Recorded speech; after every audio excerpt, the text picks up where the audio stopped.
अफ़गानिस्तान दुनिया का वाहिद मुल्क था जिसने 1947 में पाकिस्तान बनने के बाद यूनाइटेड नेशन में इसके दाखिले के ऊपर एतराज़ भी उठाया था।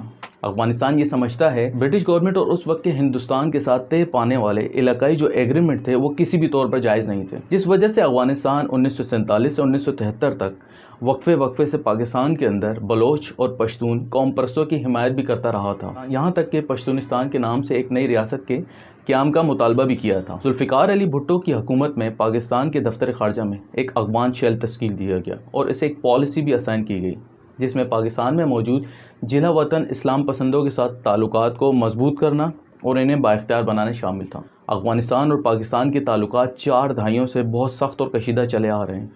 अफ़गानिस्तान के बड़े शहरों में बसने वाले ज़्यादातर अफ़गान पाकिस्तान के बारे में नेगेटिव सोच रखते हैं।